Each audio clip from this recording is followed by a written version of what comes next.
Assalamualaikum warahmatullahi wabarakatuh. Perkenalkan, saya Taminda Ivantilende dengan NIM 2111005004. Di sini saya akan membahas materi tentang promosi kesehatan pada fase menstruasi. Jadi apa saja fase menstruasi? Teman-teman silahkan menyimak video berikut ini. Proses terjadinya menstruasi setiap bulannya akan terjadi pelepasan satu sel telur yang matang dikenal dengan ovulasi. Kelenjar hipofisis bekerja di bawah kendali di otak kecil yang dikenal dengan hipotalamus. Siklus menstruasi dimulai ketika sel saraf hipotalamus mengeluarkan hormon GnRH ke pembuluh darah yang mengelilingi kelenjar hipofisis. Akibat adanya stimulasi rangsangan dari hormon GnRH mengakibatkan kelenjar hipofisis mengeluarkan hormon lain, yaitu FSH atau Follicle Stimulating Hormone.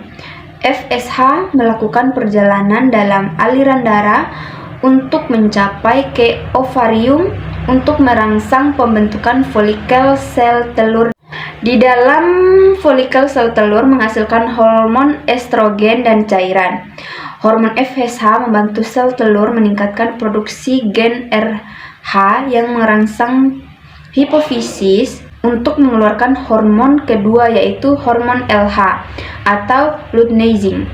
Hormon LH akan bertugas dalam pelepasan sel telur atau ovulasi melalui ujung saluran sel telur tuba Fallopi hingga akhirnya tiba pada rongga rahim atau uterus. Setelah sel telur lepas, tempat bekas pelengketan sel telur berubah menjadi kekuningan yang bisa disebut sebagai corpus luteum.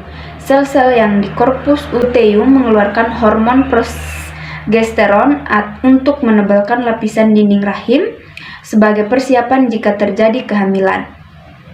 Lapisan dinding rahim dikenal dengan endometrium mengalami perubahan sebagai respon fase folikular. Folikular yang berkembang meningkatkan jumlah pengeluaran hormon estrogen yang mendorong oleh generasi endometrium setelah ovulasi atau pelepasan sel telur. Terdapat perubahan penting, yaitu menebalnya dinding rahim endometrium yang berguna agar sel telur dapat cocok tinggal di tempat tersebut. Selama kehamilan yang dipengaruhi oleh adanya hormon progesteron di corpus luteum, sel telur yang telah bersarang di rongga rahim menunggu sel sperma dari laki-laki untuk dibawa.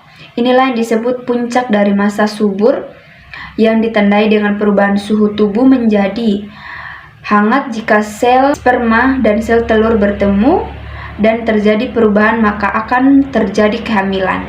Sebaliknya, akibat tidak ada pembuahan dari sel sperma, maka pada saat itu terjadi penurunan kadar hormon progesteron dan estrogen yang memicu lapisan dinding rahim yang sebelumnya menebal sebagai persiapan kehamilan menjadi lurus daerah menstruasinya. Siklus ini akan terus berulang hingga tiba ke masa menopause. Baik teman-teman, itulah yang saya jelaskan fase menstruasi. Sekian dan terima kasih. Wassalamualaikum warahmatullahi wabarakatuh.